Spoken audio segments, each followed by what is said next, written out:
सत श्री अकाल। LDD TV देख रहे दोस्तों, तुहाडा स्वागत है।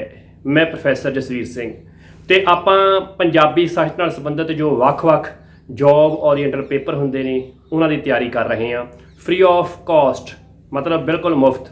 ये सारे दे सारे लैक्चर जो तुहानूं प्रोवाइड किए जा रहे हैं, इन्हां दी कोई भी फीस तुसीं किसी नूं भी नहीं देनी।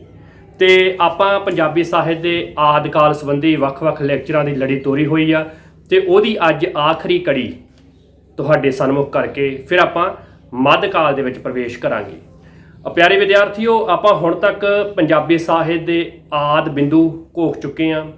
नाथ जोगियां दा साहित्य इत्ते विचार चर्चा कर चुके हैं। जैनी कवि ते उन्हां दे साहित्य की गल कर चुके हैं। सूफी मत ते बाबे फरीद जी के बारे गल कर चुके हैं। भगती मत अते प्रमुख भगत कवियां बारे भी आपां चर्चा हुण तक कर चुके हैं। तो अज असीं कुछ आखिरी नुकते जिहड़े ने उन्हां बाबत गल करांगे, जिन्हां विच बीर रसी साहित्य पहला नुकता आ।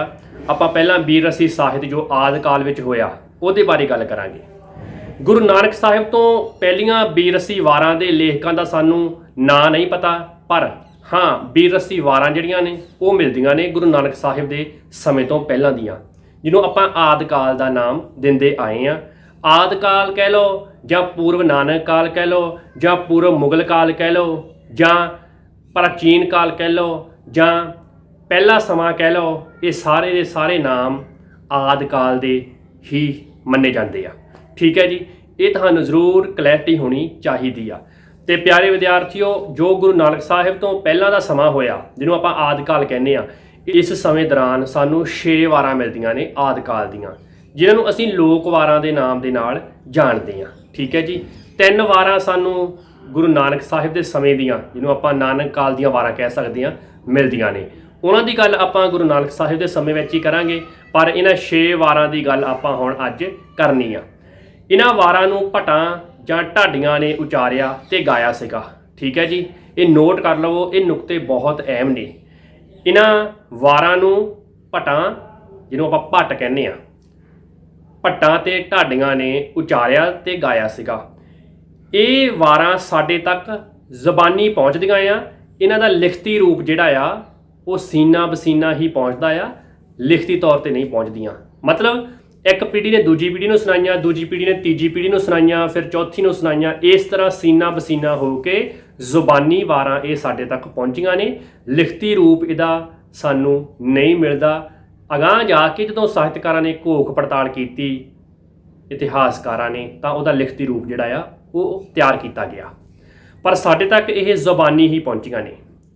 तो इन्हां वारां दा रूप वट जाण की काफ़ी संभावना आ, क्योंकि हर बंदा जो याद करता आ, सियाणियां ने सवाणियां ने याद करके, भटां ने ढाडियां ने याद करके जो लोगों को सुनाइया, तो अपने तरीके नाल उन्हां दे विच कुछ ना कुछ तब्दीली की होऊगी।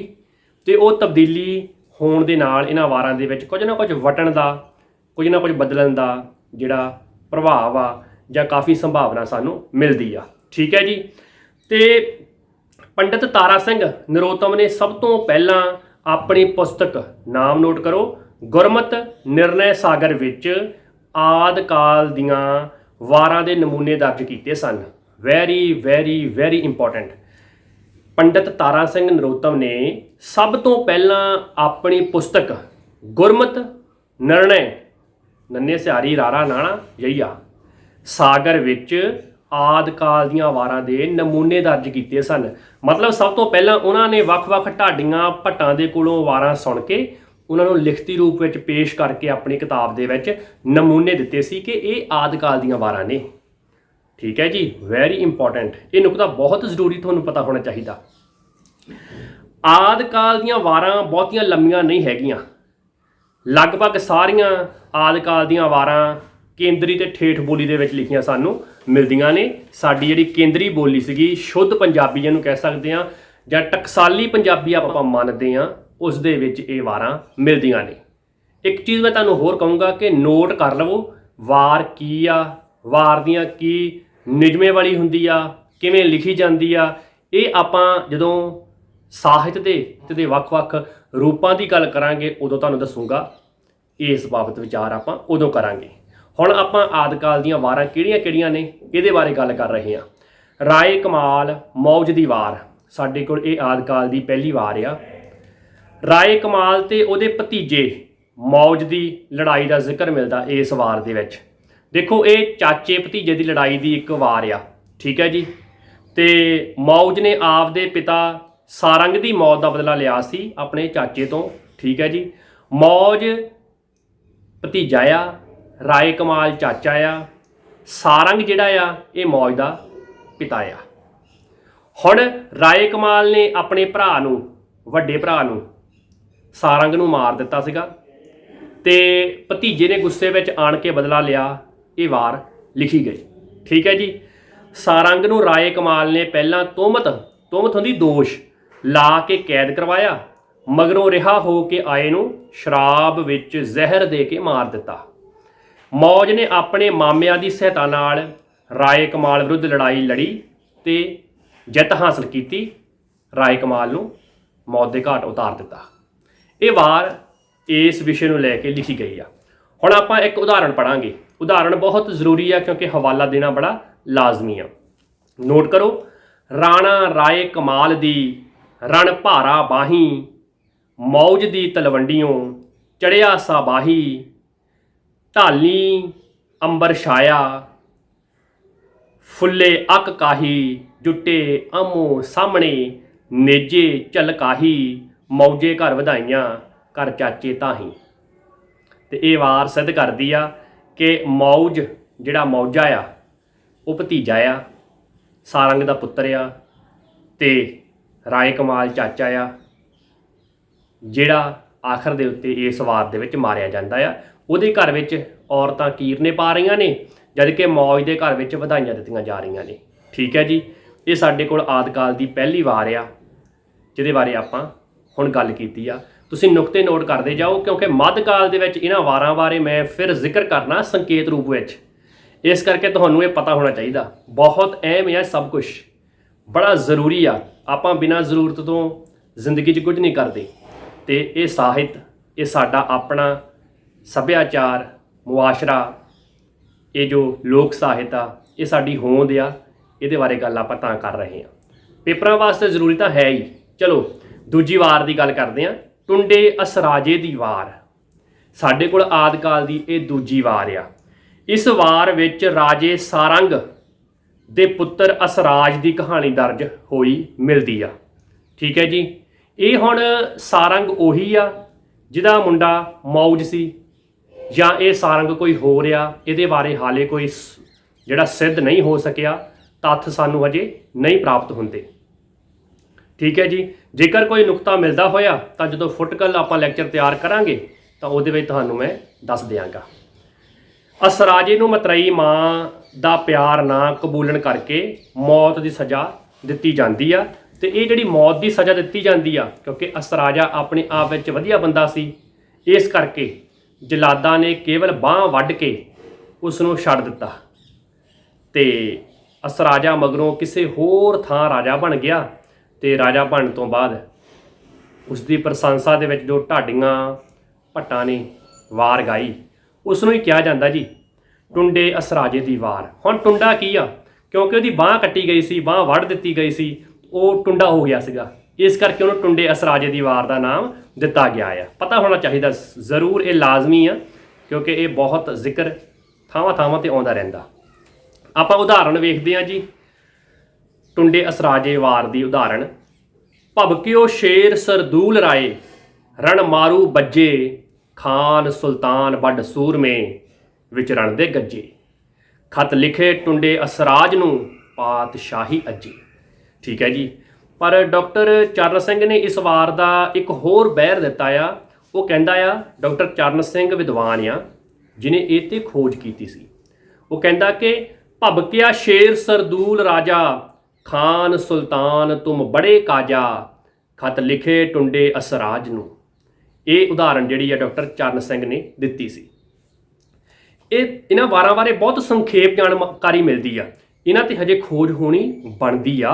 ਹਾਲੇ ਅਸੀਂ ਸਾਡੇ ਵਿਦਵਾਨਾਂ ਨੇ ਇੰਨੀ ਖੋਜ ਨਹੀਂ ਕੀਤੀ, ਪਰ ਕਿਉਂਕਿ ਪੇਪਰਾਂ ਦੇ ਪੁਆਇੰਟ ਆਫ ਵਿਊ ਤੋਂ ਇਹ ਬਹੁਤ ਜ਼ਰੂਰੀ ਨੇ। ਇਸ ਕਰਕੇ ਜੋ ਜਾਣਕਾਰੀ ਮਿਲਦੀ ਆ ਮੈਂ ਤੁਹਾਡੇ ਨਾਲ ਸਾਂਝੀ ਕਰੀ ਜਾ ਰਿਹਾ।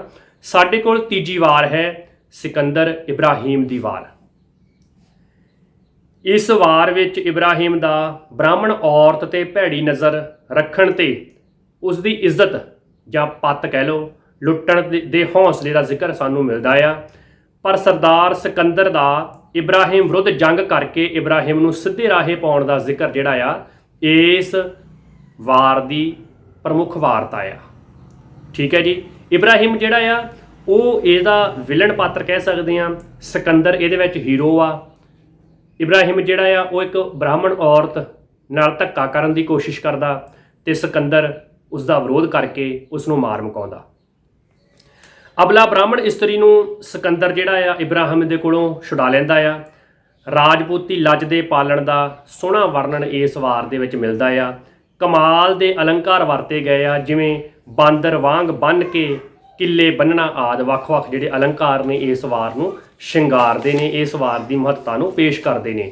ਆਪਾਂ ਕਿਉਂਕਿ ਉਦਾਹਰਨ ਤੋਂ ਬਿਨਾਂ ਗੱਲ ਨਹੀਂ ਕਰਾਂਗੇ, ਹਵਾਲਾ ਤੁਸੀਂ ਨੋਟ ਕਰੋ ਕਿ ਸਿਕੰਦਰ ਕਹੇ ਬ੍ਰਹਮ ਨੂੰ ਇੱਕ ਗੱਲ ਹੈ ਕਾਈ, ਤੇਰੀ ਸਾਡੀ ਰਣ ਵਿੱਚ ਅੱਜ ਛਿੜ ਪਈ ਲੜਾਈ, ਤੂੰ ਨਾਹੀਂ ਕਿ ਮੈਂ ਨਾਹੀਂ ਇਹ ਹੁੰਦੀ ਆਈ, ਤੂੰ ਨਾਹੀਂ ਕਿ ਮੈਂ ਨਾਹੀਂ ਇਹ ਹੁੰਦੀ ਆਈ। ਠੀਕ ਹੈ ਜੀ, ਇਹਨੂੰ ਤੁਸੀਂ ਨੋਟ ਕਰੋ। ਸਾਡੇ ਕੋਲ ਆਦਿਕਾਲ ਦੀ ਚੌਥੀ ਵਾਰ ਆ ਲੱਲਾ ਬਹਿਲੀਮਾ ਦੀ ਵਾਰ। ਲੱਲਾ ਬਹਿਲੀਮਾ ਦੀ ਵਾਰ ਬੜੀ ਅਹਿਮ ਆ। ਲੱਲਾ ਬਹਿਲੀਮਾ ਕਾਂਗੜੇ ਦੇ ਰਾਜਪੂਤ ਸਰਦਾਰ ਹੋਏ ਆ। ਵਾਰ ਦੇ ਵਿੱਚ ਪਾਣੀ ਦੇ ਮਾਮਲੇ ਦਾ ਨਾਂ ਦੇਣ ਸੰਬੰਧੀ ਜੋ ਵਾਰਤਾ ਆ ਉਹ ਆਈ ਆ। ਮਤਲਬ ਇਹ ਵਾਰ ਜਿਹੜੀ ਆ ਪਾਣੀ ਦੇ ਮਾਮਲੇ ਨਾਲ ਸੰਬੰਧਿਤ ਵਾ। ਠੀਕ ਹੈ ਜੀ। ਉਦਾਹਰਣ ਆਪਾਂ ਇਹਦੀ ਇੱਕ ਨੋਟ ਕਰਦੇ ਹਾਂ ਕਿਉਂਕਿ ਵਾਰ ਬਾਰੇ ਬਹੁਤਾ ਕੁਝ ਸਾਨੂੰ ਨਹੀਂ ਮਿਲਦਾ। ਉਦਾਹਰਣ, ਕਾਲ ਲੱਲਾ ਦੇ ਦੇਸ ਦਾ ਖੋਇਆ ਬਹਿਲੀਮਾ, ਹਿੱਸਾ ਛਟਾ ਮਨਾਇਕ ਹੈ ਜਲ ਨਹਿਰੋਂ ਦੀਨਾ, ਫਿਰਾਹੂਨ ਹੋਏ ਲੱਲਾ ਤੇ ਰਣ ਮੰਡਾਇਆ ਧੀਮਾ, ਭੇਡ ਦੋਹਾਂ ਵਿੱਚ ਮਚਿਆ ਸੱਟ ਪਈ ਅਨੀਮਾ, ਸਿਰ ਧੜ ਡਿੱਗੇ ਖੇਤ ਵਿੱਚ, ਸਿਰ ਧੜ ਡਿੱਗੇ ਖੇਤ ਵਿੱਚ, ਜਿਉਂ ਬਾਹਣ ਢੀਮਾ, ਦੇਖ ਮਾਰੇ ਲੱਲੇ ਬਹਿਲੀਮ ਨੇ ਰਣ ਮੈਂ ਬਸੀਮਾ। ਠੀਕ ਹੈ ਜੀ। ਲੱਲੇ ਨੇ ਬਹਿਲੀਮ ਨੂੰ ਇਹਦੇ ਵਿੱਚ ਮਾਰ ਕੇ ਆਪਣੀ ਇੱਜ਼ਤ ਹਾਸਲ ਕਰ ਲਈ। ਤੇ ਸਾਡੇ ਕੋਲ ਆਦਿਕਾਲ ਦੀ ਪੰਜਵੀਂ ਵਾਰ ਹੈ ਜੀ ਹਸਨੇ ਮਹਿਮੇ ਦੀ ਵਾਰ। ਇਸ ਵਾਰ ਦੇ ਵਿੱਚ ਦੋ ਰਾਜਪੂਤ ਰਾਜਿਆਂ ਦੀ ਈਰਖਾ ਕਰਕੇ ਹੋਈ ਲੜਾਈ ਦਾ ਜਿਹੜਾ ਵਰਣਨ ਆ ਸਾਨੂੰ ਉਹ ਮਿਲਦਾ ਆ। ਤੇ ਵਾਰ ਦੇ ਅਨੁਸਾਰ ਮਹਿਮੇ ਨੇ ਹਸਨੇ ਨੂੰ ਕੈਦ ਕਰ ਲਿਆ, ਪਰ ਹਸਨਾ ਰਾਤੀ ਚੋਰੀ ਬਚ ਕੇ ਉੱਥੋਂ ਨਿਕਲ ਜਾਂਦਾ ਹੈ ਉਹਦੀ ਕੈਦ ਦੇ ਵਿੱਚੋਂ, ਤੇ ਮੁੜ ਹਸਨਾ ਆਪਣੀ ਫੌਜ ਲੈ ਕੇ ਮਹਿਮੇ ਦੇ ਨਾਲ ਲੜਨ ਵਾਸਤੇ ਆਉਂਦਾ ਆ ਤੇ ਆਖਰ ਨੂੰ ਹਸਨਾ ਬਹਾਦਰੀ ਨਾਲ ਲੜਦਾ ਹੋਇਆ ਮਾਰਿਆ ਜਾਂਦਾ ਆ। ਇਹ ਵਾਰ ਇੰਨੀ ਕਾ। ਜੇ ਆਪਾਂ ਇਹਦੀ ਉਦਾਹਰਣ ਪੜ੍ਹੀਏ ਤਾਂ ਨੋਟ ਕਰੋ, ਹਸਨੇ ਮਹਿਮੇ ਰਾਣਿਆਂ ਦੋਹਾਂ ਉਠਾਈ ਦਲ, ਮਹਿਮਾ ਹਸਨਾ ਮਾਰਿਆ। ਮਤਲਬ ਮਹਿਮੇ ਨੇ ਹਸਨੇ ਨੂੰ ਮਾਰਿਆ। ਮਹਿਮਾ ਹਸਨਾ ਮਾਰਿਆ, ਦੁੱਧ ਤੋਂ ਮੱਖੀ ਗਈ ਟਲ, ਬਹੁਤੇ ਰੰਗ ਵਿਗੁੱਤਿਆਂ, ਅੱਥਰ ਬਾਣ ਬੇਟ ਪਾਇਆ ਟੁੱਟ ਗੱਲ, ਆਖੀ ਮਾਖੇ ਢਾਡੀਆਂ, ਦੋ ਸ਼ੀਨਾ ਟੁਰਦੇ ਰਲ। ਤੇ ਚੌਥੀ ਸਤਰ ਤੋਂ ਸਾਨੂੰ ਇਹ ਸਿੱਧ ਹੁੰਦਾ ਆ ਕਿ ਇਸ ਵਾਰ ਨੂੰ ਲਿਖਣ ਵਾਲਾ, ਇਸ ਵਾਰ ਦਾ ਕਰਤਾ ਮਾਖਾ ਢਾਡੀ ਆ। ਇਹ ਸਾਨੂੰ ਸੰਕੇਤ ਇਸ ਵਾਰ ਦੀ ਇਸ ਚੌਥੀ ਲਾਈਨ ਆਖੀ ਮਾਖੇ ਢਾਡੀਆਂ ਦੋ ਸ਼ੀਨਾ ਟੁਰਦੇ ਰਲ ਤੋਂ ਇਹ ਪਤਾ ਲੱਗਦਾ ਆ ਕਿ ਇਹ ਜਿਹੜੀ ਵਾਰ ਆ ਮਾਖੇ ਢਾਡੀ ਨੇ ਲਿਖੀ ਹੋਈ ਹੋ ਸਕਦੀ ਆ। ਜੇ ਆਪਾਂ ਇਸੇ ਵਾਰ ਦੀ ਦੂਜੀ ਉਦਾਹਰਣ ਵੇਖਣੀ ਹੋਵੇ ਤਾਂ ਨੋਟ ਕਰੋ, ਮਹਿਮਾ ਹਸਨਾ ਰਾਜਪੂਤ ਰਾਏ ਭਾਰੇ ਭੱਟੀ, ਹਸਨੇ ਬੇਈਮਾਨਗੀ ਨਾਲ ਮਹਿਮੇ ਬੱਟੀ, ਭੇਡ ਦੋਹਾਂ ਦਾ ਮਚਿਆ ਸਰ ਵੱਗੇ ਫੱਟੀ, ਮਹਿਮੇ ਪਾਈ ਫਤਿਹ ਰਣ, ਮਹਿਮੇ ਪਾਈ ਫਤਿਹ ਰਣ, ਗੱਲ ਹਸਨੇ ਘਟੀ, ਬੰਨ ਹਸਨੇ ਨੂੰ ਛੱਡਿਆ ਜਸ ਮਹਿਮੇ ਖੱਟੀ, ਬੰਨ ਹਸਨੇ ਨੂੰ ਛੱਡਿਆ ਜਸ ਮਹਿਮੇ ਖੱਟੀ। ਇਹ ਆਪਾਂ ਇਹਦੀ ਦੂਜੀ ਉਦਾਹਰਣ ਜਿਹੜੀ ਆ ਉਹ ਨੋਟ ਕਰਨੀ ਆ। ਤੇ ਆਦਿਕਾਲ ਦੇ ਵਿੱਚ ਜਿਹੜੀ ਸਾਡੇ ਕੋਲ 6ਵੀਂ ਵਾਰ ਮਿਲਦੀ ਆ ਉਹ ਹੈ ਜੀ ਮੂਸੇ ਦੀ ਵਾਰ। ਇਸ ਵਾਰ ਦੇ ਅਨੁਸਾਰ ਮੂਸੇ ਦੀ ਮੰਗੇਤਰ ਦੇ ਕਿਸੇ ਹੋਰ ਨਾਲ ਵਿਆਹੇ ਜਾਣ ਦਾ ਜ਼ਿਕਰ ਮਿਲਦਾ ਆ। ਮੂਸਾ ਉਸਦੇ ਪਤੀ ਨਾਲ ਜੰਗ ਲੜਦਾ ਆ ਤੇ ਉਸਦੀ ਵਹੁਟੀ ਭਾਵ ਆਪਣੀ ਜਿਹੜੀ ਮੰਗੇਤਰ ਹੁੰਦੀ ਆ ਉਹਨੂੰ ਖੋਹ ਕੇ ਲੈ ਆਉਂਦਾ, ਉਹਨੂੰ ਚੱਕ ਕੇ ਲੈ ਆਉਂਦਾ। ਪਰ ਫਿਰ ਜਿਹੜੀ ਉਹ ਮੰਗੇਤਰ ਆ ਉਹ ਔਰਤ ਆ, ਉਹਦੇ ਸੱਤ ਤੇ ਧਰਮ ਦੀ ਅਪੀਲ ਤੋਂ ਪ੍ਰਭਾਵਿਤ ਹੋ ਕੇ ਮੁੜ ਉਸਦੇ ਪਤੀ ਦੇ ਨਾਲ ਉਹਨੂੰ ਤੋਰ ਦਿੰਦਾ ਆ। ਇਸ ਵਾਰ ਦਾ ਜਿਹੜਾ ਬਣਤਰ ਆ, ਇਸ ਵਾਰ ਦਾ ਜੋ ਵਿਸ਼ਾ ਆ ਉਹ ਟੋਟਲ ਇੰਨਾ ਕੁ ਵਾ। ਜੇ ਆਪਾਂ ਇਹਦੀ ਉਦਾਹਰਣ ਨੋਟ ਕਰਨੀ ਹੋਵੇ ਤਾਂ ਵੇਖਿਓ 360 ਮਰਤਬਾ ਇੱਕ ਗੁਰੀਏ ਡੱਗੇ ਚੜਿਆ ਮੂਸਾ ਬਾਦਸ਼ਾਹ ਸਭ ਪਰਖੇ ਜੱਗੇ ਦੰਦ ਚਿੱਟੇ ਵੱਡ ਹਾਥੀਆਂ ਚੌਕਿਤ ਵਰਗੇ ਰੁੱਤ ਪਛਾਤੀ ਬੰਗਲਿਆਂ ਘਟ ਕਾਲੀ ਅੱਗੇ ਇਹੀ ਕੀਤੀ ਮੂਸਿਆ ਕਿਨ ਕਰੀ ਨਾ ਅੱਗੇ ਇਹੀ ਕੀਤੀ ਮੂਸਿਆ ਕਿਨ ਕਰੀ ਨਾ ਅੱਗੇ ਕਿ ਮੂਸਿਆ ਤੂੰ ਇਹੋ ਜਿਹਾ ਕੀਤਾ ਹੈ ਜੋ ਪਹਿਲਾਂ ਕਦੇ ਕਿਸੇ ਨੇ ਨਹੀਂ ਕੀਤਾ ਸੀ। ਤੇ ਇਸ ਤਰ੍ਹਾਂ ਇਹਨਾਂ ਜੰਗਾਂ ਦਾ ਮੂਲ ਕਾਰਨ ਜਿਹੜਾ ਆ, ਇਹਨਾਂ ਵਾਰਾਂ ਦਾ, ਇਹਨਾਂ ਲੜਾਈਆਂ ਦਾ ਮੂਲ ਕਾਰਨ ਜਿਹੜਾ ਸਾਨੂੰ ਮਿਲਦਾ ਆ ਉਹ ਜ਼ਰ ਜੋਰੂ ਤੇ ਜ਼ਮੀਨ ਆ। ਹੁਣ ਜ਼ਰ ਹੁੰਦੀ ਆ ਇੱਜ਼ਤ, ਜਾਂ ਤਾਂ ਇਹ ਵਾਰਾਂ ਇੱਜ਼ਤ ਦੀ ਖਾਤਰ ਹੋਈਆਂ ਜਾਂ ਇਹ ਵਾਰਾਂ ਜੋਰੂ ਮਤਲਬ ਔਰਤ ਨੂੰ ਪ੍ਰਮੁੱਖ ਰੱਖ ਕੇ ਹੋਈਆਂ, ਜਾਂ ਫਿਰ ਇਹ ਜਿਹੜੀਆਂ ਵਾਰਾਂ ਹੋਈਆਂ ਨੇ ਜ਼ਮੀਨ ਜਿਹਨੂੰ ਆਪਾਂ ਭੂਮੀ ਕਹਿੰਦੇ ਆ ਉਹਦਾ ਕਰਕੇ ਹੋਈਆਂ। ਜਿਹੜੀਆਂ ਆਦਿਕਾਲ ਦੀਆਂ ਵਾਰਾਂ ਨੇ ਇਹਨਾਂ ਦਾ ਮੂਲ ਕਾਰਨ ਹੋਣ ਦਾ ਜਰ ਜੋਰੂ ਤੇ ਜ਼ਮੀਨ ਰਿਹਾ। ਠੀਕ ਹੈ ਜੀ। ਤੇ ਸੰਤ ਸਿੰਘ ਸੇਖੋਂ ਦੇ ਅਨੁਸਾਰ ਜੇ ਆਪਾਂ ਇੱਕ ਟਿੱਪਣੀ ਵੇਖਣੀ ਹੋਵੇ, ਕਥਨ ਮੈਂ ਪੜ੍ਹਨ ਲੱਗਾ, ਤੁਸੀਂ ਹੂਬਹੂ ਨੋਟ ਕਰ ਲਿਓ। ਇਹਨਾਂ ਵਾਰਾਂ ਤੋਂ ਹੋਰ ਕੁਝ ਭਾਵੇਂ ਸਿੱਧ ਹੋਵੇ ਜਾਂ ਨਾ ਹੋਵੇ, ਇੱਕ ਗੱਲ ਜ਼ਰੂਰ ਸਿੱਧ ਹੁੰਦੀ ਹੈ ਕਿ ਇਹਨਾਂ ਦੇ ਸਮੇਂ ਪੰਜਾਬੀ ਜੀਵਨ ਉੱਤੇ ਮੁਸਲਮਾਨ ਰਾਜਾ ਵਰਗ ਦੀ ਛਾਪ ਚੰਗੀ ਡੂੰਘੀ ਲੱਗ ਗਈ ਹੋਈ ਸੀ ਅਤੇ ਨਿੱਕੇ ਵੱਡੇ ਸਰਦਾਰ ਮੁਸਲਮਾਨ ਰਾਜਪੂਤ ਪੰਜਾਬੀ ਜਨਤਾ ਦੇ ਸੁਭਾਵਕ ਆਗੂ ਬਣ ਚੁੱਕੇ ਸਨ।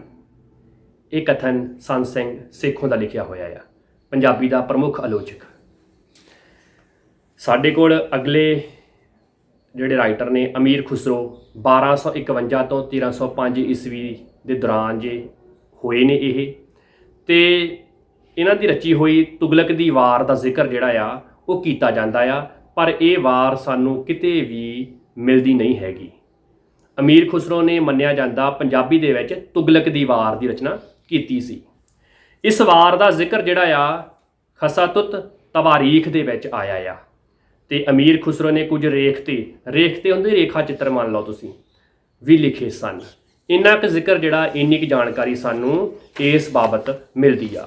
ਜਦੋਂ ਆਪਾਂ ਡਾਕਟਰ ਮੋਹਨ ਸਿੰਘ ਦੀਵਾਨਾ ਦੀ ਰਾਏ ਦਾ ਕਥਨ ਪੜ੍ਹਦੇ ਹਾਂ ਤਾਂ ਡਾਕਟਰ ਮੋਹਨ ਸਿੰਘ ਦੀਵਾਨਾ ਸੁਜਾਨ ਰਾਏ ਦਾ ਹਵਾਲਾ ਦੇ ਕੇ ਆਖਦੇ ਹਨ ਕਿ, ਨੋਟ ਕਰਿਓ ਕਥਨ ਹੂਬਹੂ, ਅਮੀਰ ਖੁਸਰੋ ਨੇ ਪੰਜਾਬ ਦੀ ਜ਼ਬਾਨ ਵਿੱਚ ਮਨੋਹਰ ਇਬਾਰਤ ਵਿੱਚ ਤੁਗਲਕ ਸ਼ਾਹ ਤੇ ਨਾਸਰਦੀਨ ਦੀ ਲੜਾਈ ਨੂੰ ਨਜ਼ਮਿਆ ਹੈ। ਨਜ਼ਮਿਆ ਮਤਲਬ ਕਵਿਤਾ ਦੇ ਰੂਪ ਵਿੱਚ ਲਿਖਿਆ ਹੈ, ਜਿਸ ਨਜ਼ਮੀ ਰੂਪ ਨੂੰ ਹਿੰਦ ਦੀ ਜ਼ਬਾਨ ਵਿੱਚ ਵਾਰ ਕਹਿੰਦੇ ਹਨ।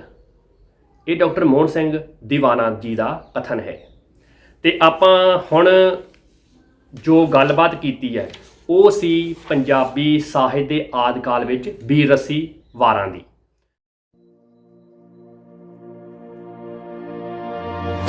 ਸਾਡੇ ਕੋਲ ਅੱਜ ਦਾ ਦੂਜਾ ਜਿਹੜਾ ਪ੍ਰਮੁੱਖ ਵਿਸ਼ਾ ਆ ਉਹ ਹੈ ਜੀ ਲੋਕ ਸਾਹਿਤ। ਤੇ ਲੋਕ ਸਾਹਿਤ ਦੀ ਗੱਲ ਜਦੋਂ ਆਪਾਂ ਆਦਿਕਾਲ ਦੇ ਵਿੱਚ ਕਰਦੇ ਹਾਂ ਤਾਂ ਬਹੁਤ ਸੰਖੇਪ ਦੇ ਵਿੱਚ ਜੋ ਜ਼ਰੂਰੀ ਗੱਲਾਂ ਨੇ ਉਹ ਮੈਂ ਤੁਹਾਡੇ ਨਾਲ ਸਾਂਝੀਆਂ ਕਰੂੰਗਾ। ਲੋਕ ਸਾਹਿਤ ਜਿਹੜਾ ਆ ਪੀੜ੍ਹੀ ਦਰ ਪੀੜ੍ਹੀ ਲੋਕਾਂ ਦੀਆਂ ਜ਼ਬਾਨਾਂ ਤੇ ਚੜ੍ਹ ਕੇ ਸੀਨਾ ਬਸੀਨਾ ਤੁਰਦਾ ਆਉਂਦਾ ਆ।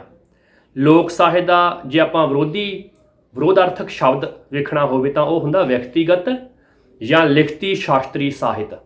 ਉਹ ਸਾਹਿਤ ਜਿਹਨੂੰ ਵਿਸ਼ੇਸ਼ ਵਿਅਕਤੀ ਦੇ ਨਾਮ ਹੇਠ ਛਾਪਿਆ ਜਾਂਦਾ ਉਹ ਵਿਰੋਧੀ ਸ਼ਬਦ ਆ, ਜਿਹਨੂੰ ਆਪਾਂ ਨਿੱਜੀ ਸਾਹਿਤ ਵੀ ਕਹਿ ਸਕਦੇ ਹਾਂ, ਕਿਸੇ ਵਿਸ਼ੇਸ਼ਗ ਸਾਹਿਤਕਾਰ ਦਾ ਸਾਹਿਤ ਕਹਿ ਸਕਦੇ ਹਾਂ। ਪਰ ਜਿਹੜਾ ਲੋਕ ਸਾਹਿਤ ਆ ਉਹ ਲੋਕਾਂ ਦਾ ਸਾਹਿਤ ਆ, ਉਹਦੇ ਸਾਹਿਤਕਾਰ ਦਾ ਨਾਂ ਨਹੀਂ ਪਤਾ ਹੁੰਦਾ। ਲੋਕ ਸਾਹਿਤ ਦੇ ਕਰਤਾ ਹੁੰਦਾ ਕਵੀ ਜਾਂ ਲੇਖਕ, ਬਾਰੇ ਕਿਸੇ ਨੂੰ ਵੀ ਨਹੀਂ ਪਤਾ ਹੁੰਦਾ। ਲੋਕ ਸਾਹਿਤ ਅਗਿਆਤ ਲੇਖਕਾਂ ਦੀ ਲੋਕਾਂ ਦੀ ਮਿਲਵੀਂ ਰਚਨਾ ਹੁੰਦੀ ਹੈ ਤੇ ਲੋਕ ਸਾਹਿਤ ਹਰ ਪੀੜ੍ਹੀ ਨਾਲ ਆਪਣਾ ਰੂਪ ਨਿਖਾਰਦਾ ਰਹਿੰਦਾ ਆ। ਇਹ ਨੁਕਤੇ ਨੋਟ ਕਰ ਲਵੋ, ਬੜੇ ਅਹਿਮ ਨੇ। ਲੋਕ ਕਾਵਧਾਰਾ ਸਾਹਿਤਕ ਕਾਵਧਾਰਾ ਦੀ ਜਨਨੀ ਹੈ ਜਾਂ ਮਾਂ ਮੰਨੀ ਜਾਂਦੀ ਆ। ਜਿਹੜਾ ਲੋਕ ਕਾਵਧਾਰਾ ਆ ਨਾ, ਇਹ ਜੋ ਸਾਹਿਤਕ ਕਾਵਧਾਰਾ ਆ ਇਹਦੀ ਮਾਂ ਆ, ਕਿਉਂਕਿ ਲੋਕ ਕਾਵਿਧਾਰਾ ਜਿਹੜੀ ਆ ਇਹ ਪਹਿਲਾਂ ਸ਼ੁਰੂਆਤ ਵਿੱਚ ਆਉਂਦੀ ਆ, ਹੋਂਦ ਵਿੱਚ ਆਉਂਦੀ ਆ। ਲੋਕਾਂ ਦੇ ਮੂੰਹੋਂ ਜੋ ਗੱਲਾਂ ਨਿਕਲੀਆਂ, ਜੋ ਕਵਿਤਾਵਾਂ ਨਿਕਲੀਆਂ, ਜੋ ਮਨੋਭਾਵ ਨਿਕਲੇ, ਉਹ ਕਵਿਤਾ ਦੇ ਰੂਪ ਦੇ ਵਿੱਚ ਸਾਨੂੰ ਮਿਲਦੇ ਆ। ਤੇ ਉਹ ਅਜੋਕੇ ਸਾਹਿਤ ਦੇ ਜੋ ਵੱਖ-ਵੱਖ ਕਵੀ ਨੇ ਉਹ ਵੀ ਚਾਹੁੰਦੇ ਆ ਯਾਰ ਮੈਂ ਇਹੋ ਜਿਹਾ ਲਿਖਾਂ। ਤੇ ਜਦੋਂ ਉਹ ਇਹੋ ਜਿਹਾ ਲਿਖਣ ਦੀ ਕੋਸ਼ਿਸ਼ ਕਰਦੇ ਆ ਤਾਂ ਉਹ ਆਪਣੇ ਆਪ ਹੀ ਲੋਕ ਸਾਹਿਤ ਤੋਂ ਪ੍ਰਭਾਵਿਤ ਹੋ ਜਾਂਦੇ ਆ, ਮੁਤਾਸਿਰ ਹੋ ਕੇ ਆਪਣੀ ਰਚਨਾ ਲਿਖਣ ਦੀ ਕੋਸ਼ਿਸ਼ ਕਰਦੇ ਆ। ਤਾਂ ਇਸ ਤਰ੍ਹਾਂ ਜਿਹੜਾ ਲੋਕ ਸਾਹਿਤ ਆ ਉਹਨਾਂ ਦੀਆਂ ਕਵਿਤਾਵਾਂ, ਰਚਨਾਵਾਂ ਦਾ ਆਧਾਰ ਬਣਦਾ ਆ। ਲੋਕ ਸਾਹਿਤ ਦੇ ਵੱਖ-ਵੱਖ ਜਿਹੜੇ ਰੂਪ ਨੇ, ਜਿਵੇਂ ਤੁਸੀਂ ਨੋਟ ਕਰੋ, ਲੋਕ ਗੀਤ, ਲੋਕ ਕਹਾਣੀਆਂ, ਲੋਕ ਮੁਹਾਵਰੇ, ਲੋਕ ਅਖੌਤਾਂ, ਲੋਕ ਬੁਝਾਰਤਾਂ, ਕਹਿ ਮੁਕਰਨੀਆਂ ਆਦਿ ਜਿਹੜੇ ਨੇ ਬਹੁਤ ਸਾਰੇ ਲੋਕ ਸਾਹਿਤ ਦੇ ਰੂਪ ਸਾਨੂੰ ਮਿਲਦੇ ਆ। ਲੋਕ ਗੀਤ ਦੀ ਜੇ ਆਪਾਂ ਗੱਲ ਕਰੀਏ ਤਾਂ ਲੋਕ ਸਾਹਿਤ ਦਾ ਸਭ ਤੋਂ ਪ੍ਰਮੁੱਖ ਰੂਪ ਹੁੰਦਾ ਆ ਲੋਕ ਗੀਤ। ਲੋਕ ਗੀਤਾਂ ਦੀਆਂ ਵਿਸ਼ੇਸ਼ਤਾਵਾਂ ਕੀ ਨੇ, ਮਾੜੀਆਂ ਨੋਟ ਕਰ ਲਵੋ। ਲੋਕ ਗੀਤ ਕਵਿਤਾ ਦਾ ਪ੍ਰਾਚੀਨ ਰੂਪ ਹੁੰਦਾ ਹੈ। ਨੰਬਰ 2, ਇਸ ਦੇ ਕਰਤਾ ਆਮ ਲੋਕ ਹੁੰਦੇ ਹਨ। ਨੰਬਰ 3, ਇਹ ਸੀਨਾ ਬਸੀਨਾ ਤੁਰਦਾ ਆਉਂਦਾ ਹੈ। ਨੰਬਰ 4, ਲੋਕ ਗੀਤ ਆਪਣਾ ਰੂਪ ਨਿਖਾਰਦਾ ਰਹਿੰਦਾ ਆ। ਨੰਬਰ 5, ਇਸ ਲੋਕਾਂ ਦੇ ਸਧਾਰਨ ਪਰ ਅਰਥ ਭਰਪੂਰ ਮਨੋਭਾਵ ਪ੍ਰਗਟ ਹੁੰਦੇ ਹਨ। ਨੰਬਰ 5, ਇਸ ਦੇ ਛੰਦ ਰੂਪ ਲੋਕਪ੍ਰਿਯ ਛੰਦਾਂ ਚੋਂ ਹੀ ਹੁੰਦੇ ਹੈਗੇ ਆ। ਤੇ ਨੰਬਰ 6, ਇਹ ਲੋਕ ਸੰਗੀਤ ਅਤੇ ਲੋਕ ਧੁਨਾਂ ਦੇ ਆਧਾਰ ਤੇ ਰਚੇ ਜਾਂਦੇ ਆ। ਠੀਕ ਹੈ ਜੀ। ਪੰਜਾਬੀ ਲੋਕ ਗੀਤਾਂ ਦੇ ਪ੍ਰਧਾਨ ਰੂਪ ਕਿਹੜੇ ਆ, ਤੁਸੀਂ ਇਹ ਵੀ ਨੋਟ ਕਰ ਲਵੋ, ਇਹ ਵੀ ਬਹੁਤ ਅਹਿਮ ਚੀਜ਼ ਆ। ਘੋੜੀਆਂ, ਸੁਹਾਗ, ਸਿੱਠਣੀਆਂ, ਟੱਪੇ, ਅਲੋਹਣੀਆਂ, ਕਰਲੇ ਆਦਿ ਜਿਹੜੇ ਨੇ ਇਹ ਵੱਖ-ਵੱਖ ਕਾਵਿ ਰੂਪ ਨੇ। ਕੁਝ ਲੋਕ ਗੀਤ ਲੋਕ ਨਾਚਾਂ ਅਰਥਾਤ ਗਿੱਧਾ, ਭੰਗੜਾ, ਝੂਮਰ, ਸੰਮੀ ਆਦਿ ਨਾਲ ਸੰਬੰਧਿਤ ਹੁੰਦੇ ਆ। ਇਸ ਤੋਂ ਇਲਾਵਾ ਬਿਸ਼ਨਪਦਾ, 12 ਮਾਹ ਜੋ 12 ਮਹੀਨਿਆਂ ਨੂੰ ਆਧਾਰ ਬਣਾ ਕੇ ਕਵਿਤਾ ਲਿਖੀ ਜਾਂਦੀ ਆ, ਸਤਵਾਰਾ, ਬਿਰਹੜਾ, ਕਰਹਲਾ ਆਦਿ ਵੀ ਪ੍ਰਾਤਨ ਲੋਕ ਗੀਤਾਂ ਦੇ ਰੂਪ ਮੰਨੇ ਜਾਂਦੇ ਆ। ਠੀਕ ਹੈ ਜੀ। ਤੇ ਪੱਛਮੀ ਪੰਜਾਬ ਦੇ ਵਿੱਚ ਢੋਲਾ ਤੇ ਮਾਹੀਆ ਦੇ ਟੱਪੇ ਬੜੇ ਪ੍ਰਸਿੱਧ ਵਾ, ਇਹ ਨੋਟ ਕਰ ਲਵੋ, ਬਹੁਤ ਅਹਿਮ ਆ। ਕੇਂਦਰੀ ਤੇ ਪੂਰਬੀ ਪੰਜਾਬ ਵਿੱਚ ਗਿੱਧੇ ਦੀ ਬੋਲੀ, ਕਲੀਆਂ ਆਦਿ ਵਧੇਰੇ ਪ੍ਰਚਲਿਤ ਹਨ। ਠੀਕ ਹੈ ਜੀ, ਵੈਰੀ ਇੰਪੋਰਟੈਂਟ। ਕਈ ਗਿੱਧੇ ਦੀਆਂ ਬੋਲੀਆਂ ਇੱਕ ਤੁਕੀਆਂ ਹੁੰਦੀਆਂ ਹਨ। ਸਭ ਤੋਂ ਛੋਟਾ ਉੱਤਮ ਕਾਵਿ ਰੂਪ ਮੰਨਿਆ ਜਾਂਦਾ ਇੱਕ ਤੁਕੀ ਬੋਲੀ ਨੂੰ। ਇਹ ਤੁਸੀਂ ਨੋਟ ਕਰ ਲਵੋ, ਇਹ ਬਹੁਤ ਅਹਿਮ ਚੀਜ਼ ਆ। ਜੇ ਆਪਾਂ ਉਦਾਹਰਣ ਵੇਖਣੀ ਹੋਵੇ ਤਾਂ ਨੋਟ ਕਰੋ ਜੀ। ਤੇਰੇ ਲੌਂਗ ਦਾ ਵੱਜਾ ਲਿਸ਼ਕਾਰਾ, ਹਾਲੀਆਂ ਨੇ ਹਲ ਡੱਕ ਲੈ। ਤੇਰੇ ਲੌਂਗ ਦਾ ਵੱਜਾ ਲਿਸ਼ਕਾਰਾ, ਹਾਲੀਆਂ ਨੇ ਹਲ ਡੱਕ ਲੈ। ਇਹ ਉਦਾਹਰਣ ਆ ਇੱਕ ਤੁਕੀ ਬੋਲੀ ਦੀ। ਪੂਰਨ ਨਾਥ ਜੋਗੀ, ਰਾਜਾ ਰਸਾਲੂ, ਰਾਣੀ ਕੋਕਲਾ, ਗੋਪੀ ਚੰਦ, ਮੈਨਾਵੰਤੀ, ਭਰਥਰੀ ਹਰੀ ਆਦਿ ਨਾਲ ਜੁੜੇ ਅਨੇਕਾਂ ਲੋਕ ਗੀਤ ਸਾਨੂੰ ਮਿਲਦੇ ਆ। ਜੇ ਆਪਾਂ ਇੱਕ ਉਦਾਹਰਣ ਵੇਖਣੀ ਹੋਵੇ ਤਾਂ ਤੁਸੀਂ ਗੋਪੀ ਚੰਦ ਦੀ ਨੋਟ ਕਰੋ। ਚੰਨਣ ਚੌਂਕੀ ਵੇ ਗੋਪੀ ਚੰਦਾ, ਗੰਗਾ ਜਲ ਪਾਣੀ, ਕੋਈ ਬੈਠ ਗੋਪੀ ਚੰਦ ਨਹਾਵੇ ਧੋਵੇ ਗੋਪੀ ਚੰਦ ਵਸਤਰ ਪਹਿਨੇ, ਮਾਤਾ ਵੇਖ ਮਹਿਲਾਂ ਵਿੱਚੋਂ ਰੋਈ ਵੇ, ਮੀਂਹ ਨਾ ਵਰਸੇ ਨੀ ਮਾਤਾ ਮੇਰੀ, ਨਾ ਬੱਦਲ ਗਰਜੇ ਇਹ ਬੂੰਦ ਕਹਾਂ ਸੇ ਆਈ ਵੇ। ਇਹ ਇੱਕ ਉਦਾਹਰਣ ਜਿਹੜੀ ਆ ਸਾਨੂੰ ਗੋਪੀ ਚੰਦ ਦੀ ਕਥਾ ਦੇ ਨਾਲ ਜੁੜਦੀ ਮਿਲਦੀ ਆ। ਠੀਕ ਹੈ ਜੀ। ਇਹਨੂੰ ਜਦੋਂ ਕੁੜੀਆਂ ਧੀਆਂ ਸਵਾਣੀਆਂ ਗਾਉਂਦੀਆਂ ਨੇ ਰਲ ਮਿਲ ਕੇ ਤਾਂ ਇਹਦਾ ਵੱਖਰਾ ਹੀ ਆਨੰਦ ਜਿਹੜਾ ਆ ਉਹ ਮਨ ਨੂੰ ਮਿਲਦਾ ਆ। ਪੰਜਾਬ ਦੀਆਂ ਲੋਕ ਵਾਰਤਾਵਾਂ ਦਾ ਮੂਲ ਸਰੋਤ ਸੰਸਕ੍ਰਿਤ ਸਾਹਿਤ ਦੇ ਪ੍ਰਾਚੀਨ ਗ੍ਰੰਥਾਂ ਪੰਚਤੰਤਰ, ਕਥਾਸ੍ਰਿਤ, ਸਾਗਰ ਅਤੇ ਪੁਰਾਣਾਂ ਦੇ ਨਾਲ ਜਾ ਮਿਲਦਾ ਆ। ਜੇ ਆਪਾਂ ਅਗਲਾ ਨੁਕਤਾ ਵੇਖੀਏ ਤਾਂ ਪ੍ਰਸਿੱਧ ਲੋਕ ਵਾਰਤਾਵਾਂ, ਜਿਵੇਂ ਲੋਕ ਵਾਰਤਾਵਾਂ ਦੇ ਵਿੱਚ ਢੋਲ ਸੰਮੀ, ਪੂਰਨ ਭਗਤ, ਸਖੀ ਸਰਵਰ ਆਦਿ ਦਾ ਉਲੇਖ ਸਰ ਰਿਚਰਡ ਟੈਂਪਲ ਦੀ ਕਿਤਾਬ ਦਾ ਨਾਮ ਵੀ ਨੋਟ ਕਰ ਲਵੋ, ਲੀਜੈਂਡ ਆਫ ਦੀ ਪੰਜਾਬ ਇਹਨਾਂ ਦੀ ਕਿਤਾਬ ਦਾ ਨਾਮ ਆ। ਅਤੇ ਸਵਿਨਰਟਨ ਆਦਿ ਲੇਖਕਾਂ ਦੀਆਂ ਕਿਤਾਬਾਂ ਦੇ ਵਿੱਚ ਸਾਨੂੰ ਮਿਲਦਾ ਆ। ਡਾਕਟਰ ਮੋਹਨ ਸਿੰਘ ਨੇ ਆਦਿਕਾਲ ਦੇ ਲੋਕ ਸਾਹਿਤ ਦਾ ਇੱਕ ਰੂਪ ਕਹਿ ਮੁਕਰਨੀਆਂ ਵੀ ਦੱਸਿਆ ਆ। ਹੁਣ ਕਹਿ ਮੁਕਰਨੀਆਂ ਕੀ ਹੁੰਦੀਆਂ ਨੇ? ਉਹਨਾਂ ਬੁਝਾਰਤਾਂ ਨੂੰ ਕਿਹਾ ਜਾਂਦਾ ਆ ਜਿਨ੍ਹਾਂ ਦੇ ਵਿੱਚ ਜਵਾਬ ਵੀ ਨਾਲੋਂ ਨਾਲ ਦਿੱਤਾ ਗਿਆ ਹੁੰਦਾ, ਇਹਨਾਂ ਦੇ ਵਿੱਚ ਹੀ ਜਵਾਬ ਵੀ ਸਾਨੂੰ ਮਿਲ ਜਾਂਦਾ ਆ। ਬੁਝਾਰਤਾਂ ਦੀ ਗੱਲ ਕਰੀਏ ਤਾਂ ਕਿਹਾ ਜਾਂਦਾ ਕਿ ਆਦਿ ਕਾਲ ਵਿੱਚ ਹੋਏ ਪ੍ਰਸਿੱਧ ਕਵੀ ਅਮੀਰ ਖੁਸਰੋ ਨੇ ਪੰਜਾਬੀ ਬੁਝਾਰਤਾਂ ਦਾ ਦਹਿਲਵੀ ਭਾਸ਼ਾ ਵਿੱਚ ਅਨੁਵਾਦ ਕੀਤਾ ਸੀ। Very very very very important. ਇਹ ਤੁਸੀਂ ਹੁਣ ਭੁੱਲਿਓ ਨਾ ਕਿ ਅਮੀਰ ਖੁਸਰੋ ਬੜਾ ਵੱਡਾ ਵਿਦਵਾਨ ਹੋਇਆ, ਉਹਨੇ ਪੰਜਾਬੀ ਬੁਝਾਰਤਾਂ ਦਾ ਦਹਿਲਵੀ ਭਾਸ਼ਾ ਦੇ ਵਿੱਚ ਅਨੁਵਾਦ ਕੀਤਾ ਸੀ। ਜੇ ਆਪਾਂ ਕੁਝ ਬੁਝਾਰਤਾਂ ਦੀ ਗੱਲ ਕਰਨੀ ਹੋਵੇ ਤਾਂ ਉਦਾਹਰਨ ਦੇ ਤੌਰ ਤੇ ਨੋਟ ਕਰੋ ਜੀ। ਬਾਹਰੋਂ ਆਇਆ ਬਾਬਾ ਲੋਧੀ, 6 ਟੰਗਾ ਤੇ 7ਵੀਂ ਬੋਦੀ। ਦੱਸੋ ਕਾ ਕੀ ਉੱਤਰ ਇਹਦਾ? ਇਹੋ ਜਿਹੀਆਂ ਬੁਝਾਰਤਾਂ ਨੇ। ਜਿਵੇਂ ਇਹਦਾ ਉੱਤਰ ਹੈਗਾ ਤੱਕੜੀ। ਅਗਲੀ ਦੇਖੋ ਉਦਾਹਰਣ। 4 ਥੰਮ ਚੱਲਦੇ ਜਾਣ, 2 ਦੀਵੇ ਬਲਦੇ ਜਾਣ, 2 ਪੱਖੇ ਝੁਲਦੇ ਜਾਣ, ਅੱਗੇ ਭੂਮੀਆਂ ਸੱਪ ਲੇਟਦਾ ਹੀ ਜਾਵੇ। ਇਹ ਅਗਲੀ ਬੁਝਾਰਤ ਆ। ਉੱਤਰ ਹੈਗਾ ਹਾਥੀ। ਤੀਜੀ ਬੁਝਾਰਤ। ਬਾਤ ਪਾਵਾਂ ਬਾ ਤੋਲੀ ਪਾਵਾਂ, ਸੁਣਵੇ ਭਾਈ ਹਕੀਮਾ, ਲੱਕੜੀਆਂ ਚੋਂ ਪਾਣੀ ਕੱਢਾਂ, ਚੁੱਕ ਬਣਾਵਾਂ ਢੀਮਾ। ਵਾਹ, ਕਿਆ ਸ਼ਾਨਦਾਰ ਬੁਝਾਰਤਾਂ ਨੇ। ਇਹਦਾ ਉੱਤਰ ਆਊਗਾ ਜੀ ਗੰਨੇ ਦਾ ਰਸ ਤੇ ਗੁੜ। ਹੁਣ ਤੁਸੀਂ ਇੱਕ ਕੰਮ ਕਰਨਾ, ਅੱਜ ਸ਼ਾਮ ਨੂੰ ਤੁਸੀਂ ਇਕੱਠੇ ਹੋ ਕੇ ਬੈਠੇ ਹੋ ਪਰਿਵਾਰ ਦੇ ਵਿੱਚ, ਇਹ ਬੁਝਾਰਤਾਂ ਜ਼ਰੂਰ ਪਾਇਓ ਤੇ ਉਹਨਾਂ ਨੂੰ ਪੁੱਛੋ ਕਿ ਇਹਨਾਂ ਦੇ ਜਵਾਬ ਕੀ ਆ।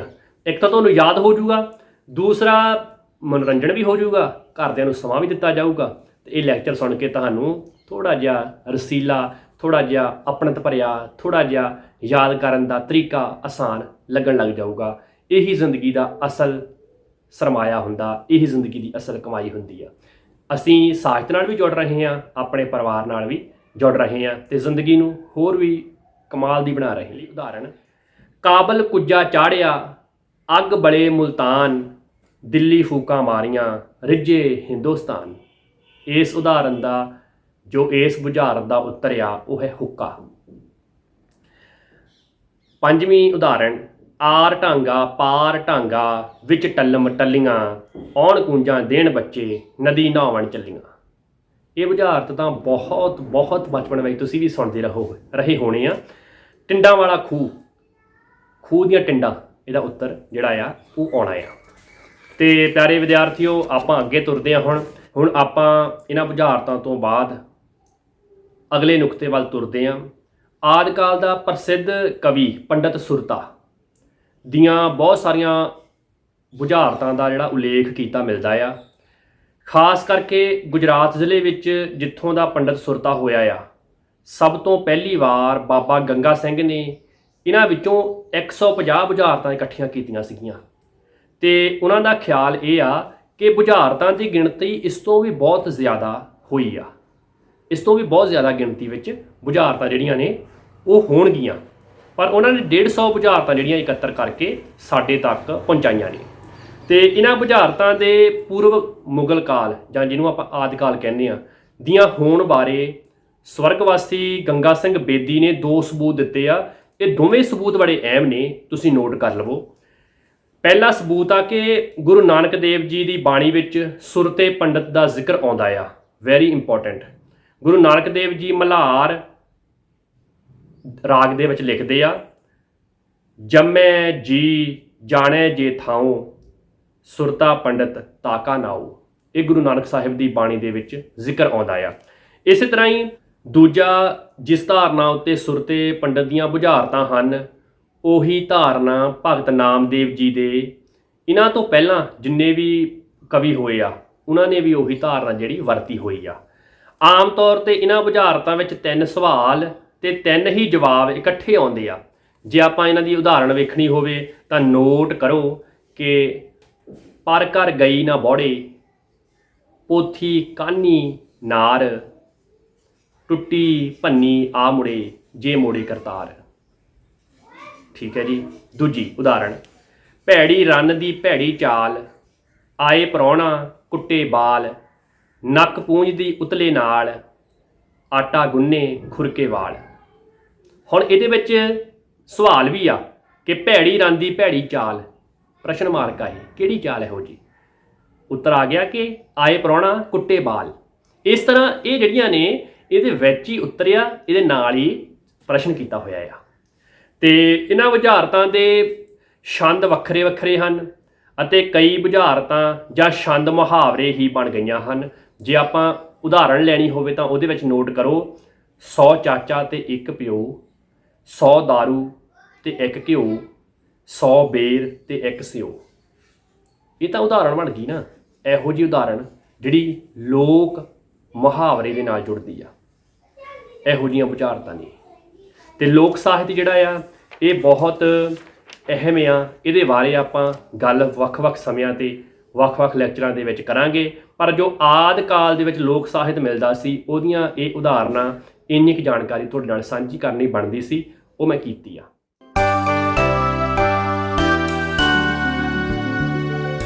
ਤੇ ਪਿਆਰੇ ਵਿਦਿਆਰਥੀਓ, ਚੜ੍ਹਦੀ ਕਲਾ ਵਿੱਚ ਰਹੋ। ਜੋ ਇੰਨੀ ਸ਼ਿੱਦਤ ਦੇ ਨਾਲ ਤੁਰੇ ਹੋਏ ਹੋ, ਇੰਨੀ ਸ਼ਿੱਦਤ ਦੇ ਨਾਲ ਪੜ੍ਹ ਰਹੇ ਹੋ।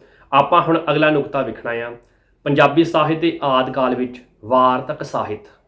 ਵਾਰਤਕ ਸਾਹਿਤ ਦੀ ਗੱਲ ਕਰੀਏ ਤਾਂ ਪੁਰਾਤਨ ਵਾਰਤਕ ਸਾਹਿਤ ਦੀਆਂ ਵਿਸ਼ੇਸ਼ਤਾਵਾਂ ਨੇ ਕੁਝ। ਨੰਬਰ 1, ਵਾਰਤਕ ਬੋਲਚਾਲ ਦੇ ਵਧੇਰੇ ਨੇੜੇ ਆ। ਨੰਬਰ 2, ਸ਼ਬਦਾਵਲੀ ਉਸ ਵੇਲੇ ਦੀ ਪ੍ਰਚਲਿਤ ਲੋਕ ਭਾਸ਼ਾ ਵਿੱਚੋਂ ਲਈ ਗਈ ਆ।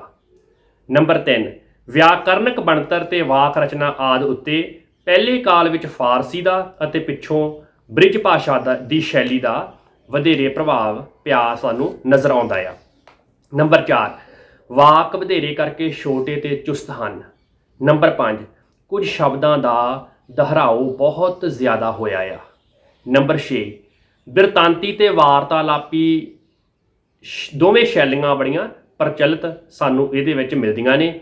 ਤੇ ਨੰਬਰ 7ਵਾਂ ਪੁਆਇੰਟ ਨੋਟ ਕਰੋ, ਵਾਰਤਕ ਆਪਣੀ ਰਸਕਤਾ, ਸਰਲਤਾ ਤੇ ਲੋਕ ਜੀਵਨ ਦੀ ਭਾਸ਼ਾ ਦੇ ਨੇੜੇ ਹੋਣ ਕਰਕੇ ਬੜੀ ਮਨੋਹਰ ਤੇ ਪੜ੍ਹਨ ਯੋਗ ਜਾਪਦੀ ਆ।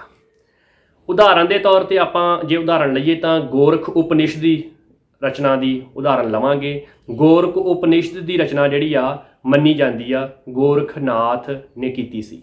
ਉਦਾਹਰਣ ਨੋਟ ਕਰੋ ਜੀ, ਸ਼੍ਰੀਨਾਥ ਪਰਮਾਨੰਦ ਹੈ, ਵਿਸ਼ਵ ਗੁਰੂ ਹੈ, ਨਿਰੰਜਨ ਹੈ, ਵਿਸ਼ਵ ਵਿਆਪਕ ਹੈ। ਇਹ ਗੋਰਖ ਉਪਨਿਸ਼ਦ ਦੇ ਵਿੱਚੋਂ ਉਦਾਹਰਣ ਲੈ ਰਹੇ ਹਾਂ ਆਪਾਂ।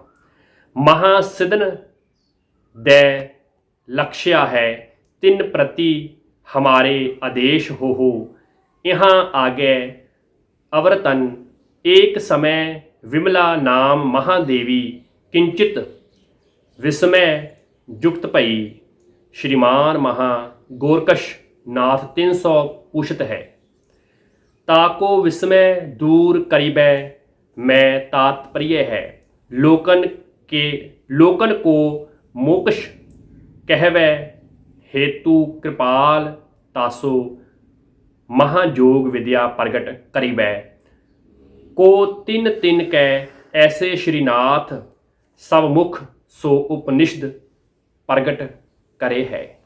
ये आदि काल की जिहड़ी आ पंजाबी बोली आ, इस करके घबराउणा नहीं हैगा। ये उस वेले दी आ, आपां उदाहरण लई आ ताकि तुहानूं पता लग सके कि आदि काल दे विच जो पंजाबी दी वार्तक लिखी जाती सी ना, वो इहो जिही सीगी। आपां इहदा हवाला भी नोट करना आ, तां नोट करो जी। मजमून हैगा आ, विशा हैगा आ नाथ जोगियां दा साहित्य, लेखक हैगा आ नरेंद्र धीर, उन्हें ये किताब लिखी आ। किताब का नाम नोट करो, पंजाबी साहित्य का इतिहास। जिहड़ी भाषा विभाग पंजाब का दूजा संस्करण आ, उहदे पन्ना नंबर 8 के उपर ये उदाहरण सानूं मिलती आ। ते गोरख उपनिषद का लेखक गुरु गोरखनाथ नूं मन्निया जांदा। ये नोट कर लो, वैरी अहम, बहुत इंपॉर्टेंट। कारण की है कि कुछ विद्यार्थियों को भुलेखा लग जाता है कि गुरु गोरखनाथ ने दी जिहड़ी यह वार्तक आ गोरख उपनिषद, ये नगेंद्र या नरेंद्र धीर दी आ।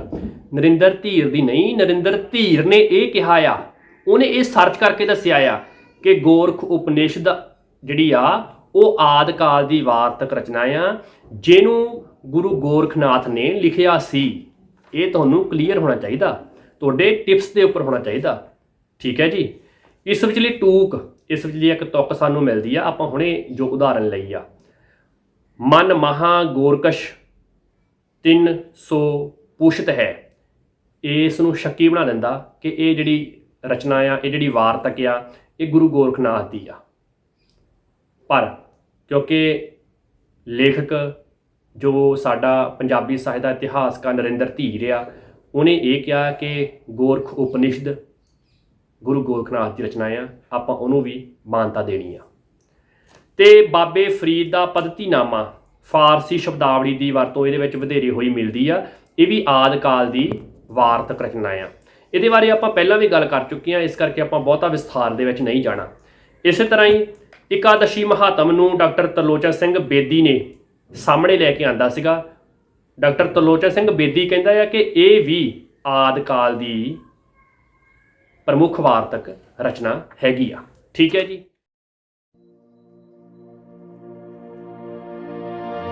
ਤੇ ਆਪਾਂ ਹੁਣ ਲੈਕਚਰ ਦੀ ਸਮਾਪਤੀ ਵੱਲ ਨੂੰ ਵਧਦੇ ਹਾਂ। ਆਖਰ ਦੇ ਉੱਤੇ ਆਪਾਂ ਗੱਲ ਕਰਾਂਗੇ ਪੰਜਾਬੀ ਸਾਹਿਤ ਦੇ ਆਦਿ ਕਾਲ ਦੇ ਵਿੱਚ ਕਿੱਸਾ ਕਾਵਿ ਤੇ ਹੋਰ ਫੁਟਕਲ ਰਚਨਾਵਾਂ। ਨੁਕਤਿਆਂ ਦੇ ਵਿੱਚ ਗੱਲ ਕਰਾਂਗੇ ਕਿਉਂਕਿ ਕੁਝ ਰਚਨਾਵਾਂ ਦੀ ਗੱਲ ਆਪਾਂ ਪਹਿਲਾਂ ਵਿਸਥਾਰ ਦੇ ਵਿੱਚ ਲੈਕਚਰਾਂ ਵਿੱਚ ਕਰ ਚੁੱਕੇ ਹਾਂ।